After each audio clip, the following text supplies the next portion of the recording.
Buenos días, buenas tardes amigos.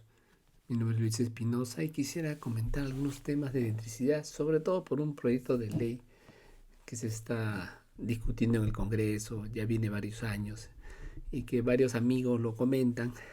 Ya, algunos están a favor, en contra. Yo no estoy ni a favor ni en contra, ya, sino que quiero explicar algunas razones. Ya, y a veces hay que ver los fondos. Analicemos bien las cosas para darnos cuenta si se necesita o no se necesita. Ya le dejo esta presentación para que lo vean. Voy a tratar de hacerlo más simple. Hay muchos temas importantes que hablar, pero quiero enfocarme hoy día en esto. Ya. Gracias.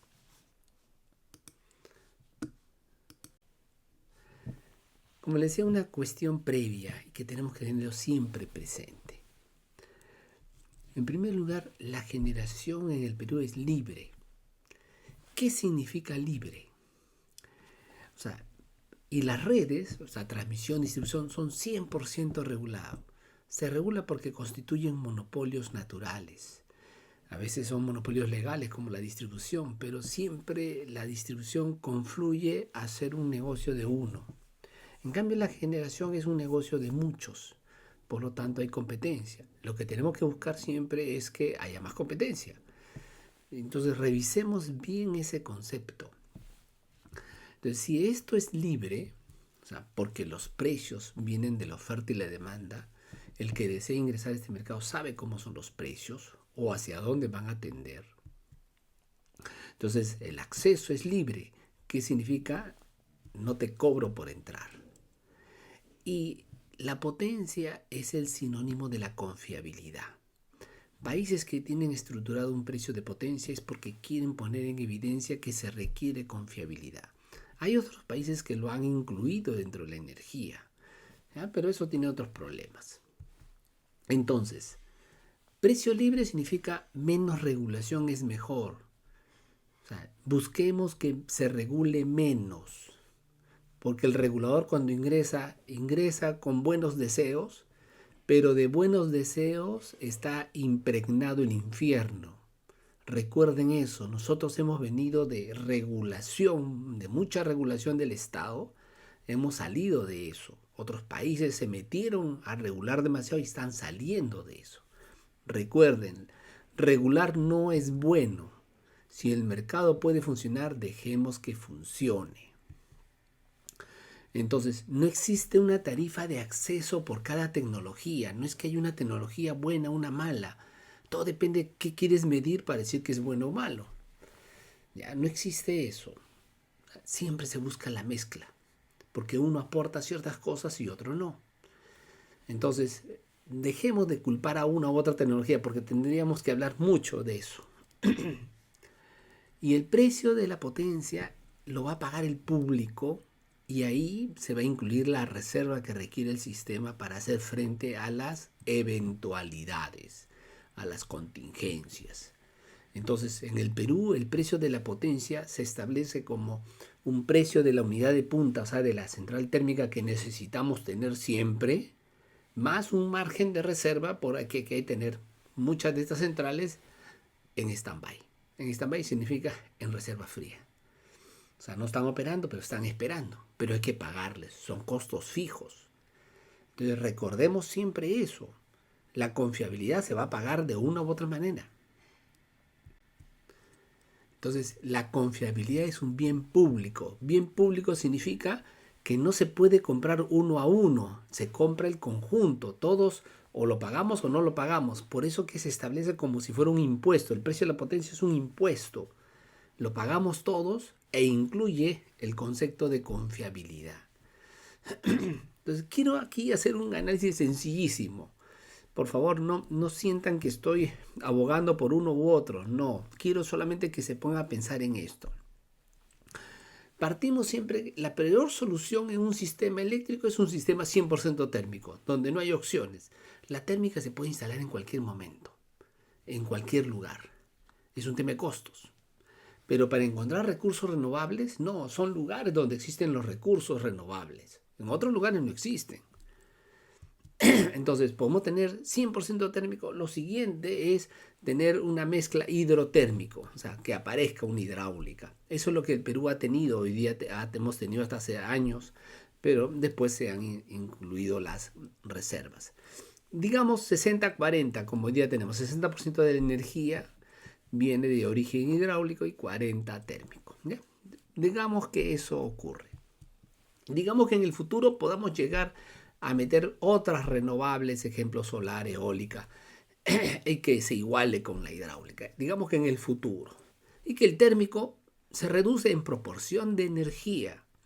Pero eso no implica que no debe estar presente por un tema de la confiabilidad.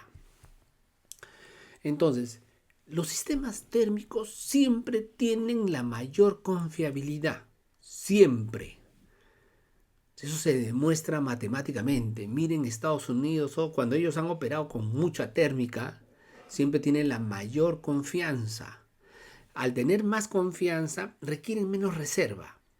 Menos reserva. Ejemplo, 20% sale matemáticamente que el CEIN necesitaría de reserva si fuera todo térmico. Eso implica en la potencia un menor precio al público, ¿ya? Por lo que le expliqué antes.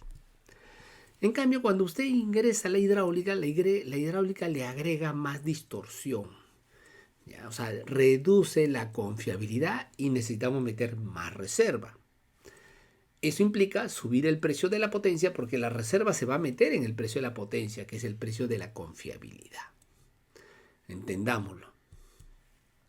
Si metemos más RER, tenemos que obtener más la reserva porque hay que hacer frente a más volatilidad. Entonces, en teoría es como que el precio de la potencia debe de aumentar. Y la reserva siempre es térmica. Es lo más barato, siempre. Y se paga como costo fijo, es decir, potencia. Todas las renovables, todas, nos obligan a poner térmicas, de una u otra forma, todas, ¿ya? O una forma de paliar el riesgo. Ejemplo, la hidráulica, ¿cuál es su gran problema en el Perú y en muchos países? Es la diferente producción entre la avenida y el estiaje. La térmica está por el estiaje. La central más barata para poner pocos meses es una térmica. Nadie pone una hidráulica para operar en el estiaje. En el estiaje la hidráulica produce muy poco. Lo ha demostrado el fenómeno del Niño en el año 2023. Lo ha demostrado en el año 92 y siempre se demuestra. La térmica es la mejor opción. Y a eso le podríamos llevar una reserva fría, digamos, ¿ya? Una reserva que espera. Porque en época de avenida no se necesita mucho. En el estiaje hay que ponerlo. Implica un montón de costos fijos que hay que colocar. En cambio, la solar y la eólica son máquinas que a lo largo de los meses funcionan muy parecido, pero a lo largo del día sí funcionan diferente. No se tiene un control horario de la producción, no se puede decidir cuánto producir en una hora u otra. La hidráulica sí lo hace. Entonces requiere una reserva rotante para hacer frente a la volatilidad hora a hora. Una reserva que debe estar rotando que es una máquina produciendo energía y esperando el cambio. ¿Qué máquina es esa? Una térmica. O sea, las térmicas son las que están funcionando. A futuro tal vez se necesitará baterías. Sí, pero a futuro cuando las baterías sean más baratas. Hoy día más barato es poner la térmica. Es un tema de costos y de tecnologías, ¿ya? Entonces, lo que quiero mostrar acá es que no existe predilección por uno u otro. Así como no existe predilección, no existe alguien que hay que premiar a uno o hay que castigar a otro. Eso no existe, ¿ya? Entonces, no hay un pago por entrar al sistema en función de la tecnología. Hoy día no existe para nosotros. Pero en la generación existe contrapesos. Hay que entenderlo por ahí. Regresando a mi esquema, sistema 100% térmico, pueden tener un costo de potencia bajo, pero la energía puede ser cara en función del precio del combustible. Con gas natural la energía puede costar 40, como muestro acá, y la potencia, digamos, $10 megavatio hora. Total, $50. Ya, este es un sistema 100% térmico con gas natural. Pero si tuviera un mix hidrotérmico, la potencia tiene que subir y baja la energía.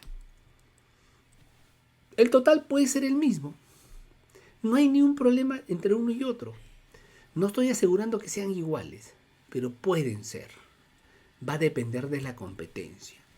Y si pusiera más renovables, tiene que aumentar la potencia para hacer frente a estas volatilidades, pero la energía puede bajar. Y al final mantenerse como si el total es igual. La energía es controlada por la competencia y la potencia es controlada por la confiabilidad. Entendamos eso. Y la confiabilidad es un bien público, por lo tanto requiere ser planificada.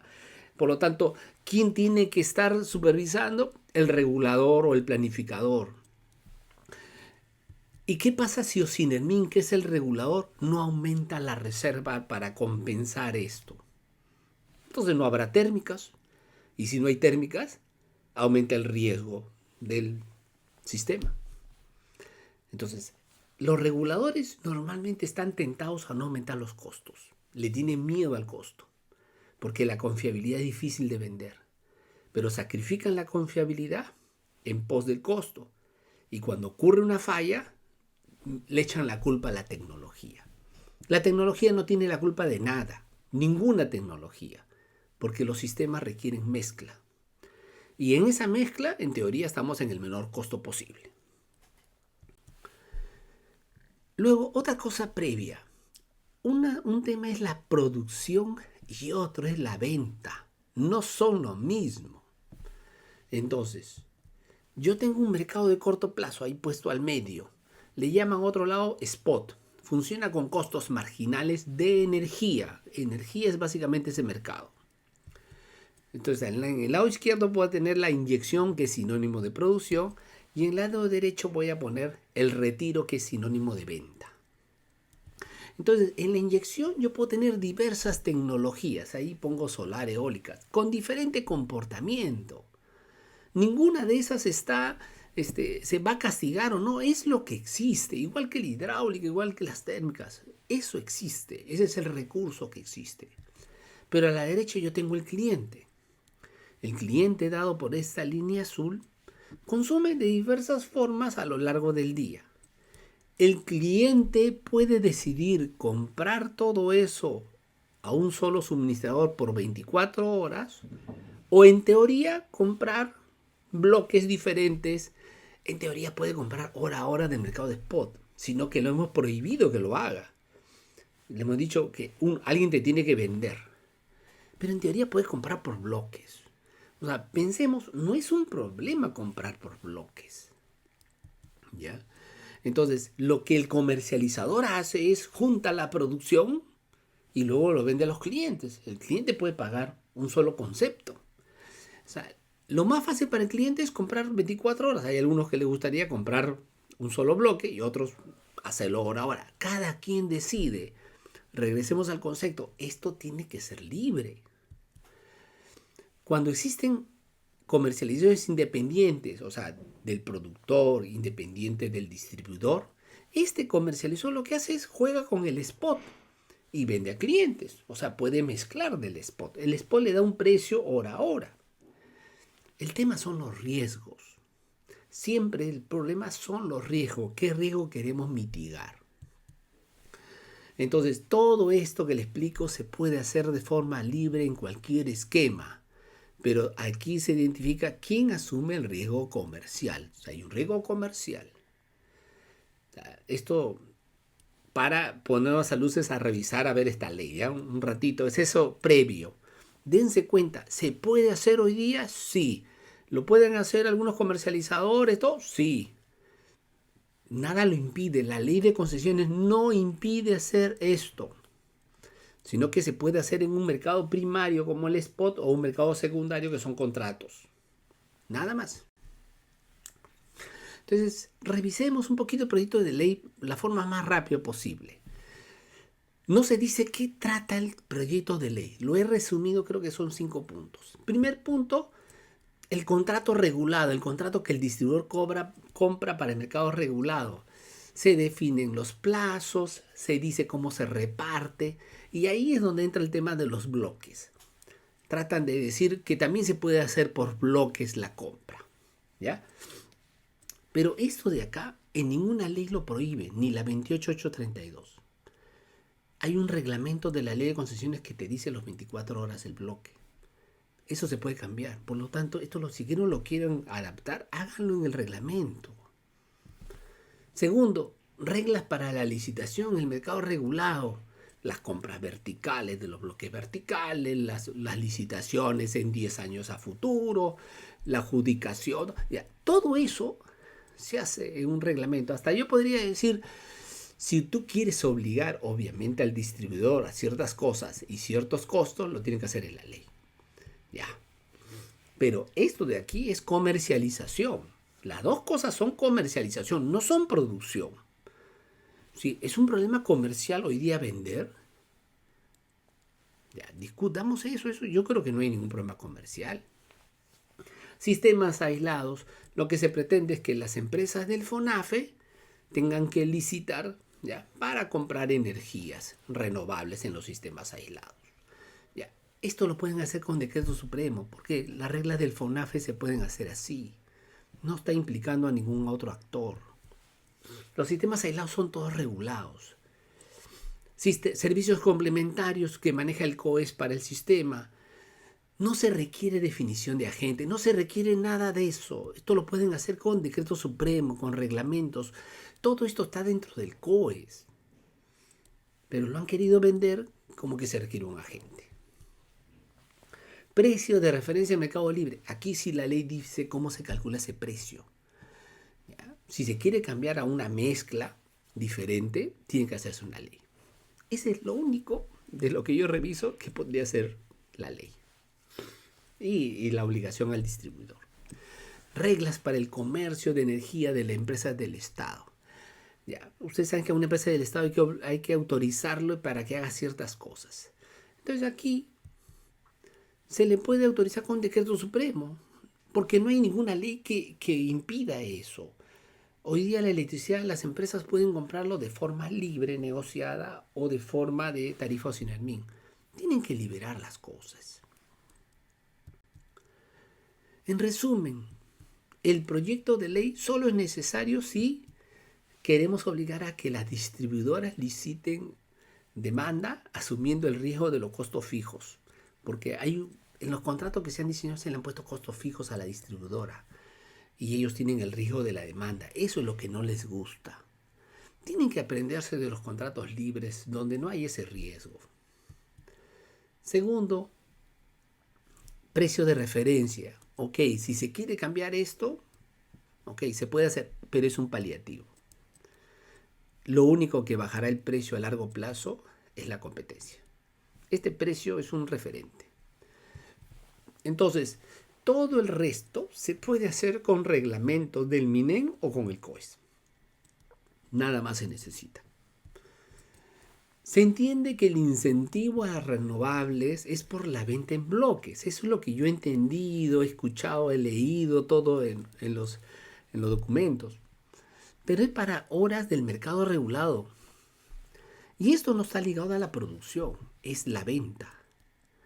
Si estamos hablando de venta, ¿por qué no trabajamos el tema de la comercialización? Y hacemos la comercialización más libre, lo separamos del generador y todo, ¿ya? Y que ahí se comercialice de forma libre como quieran hacer los contratos, como quieran hacer los bloques. Al final el comercializador aglutina y se voltea y le da a un cliente.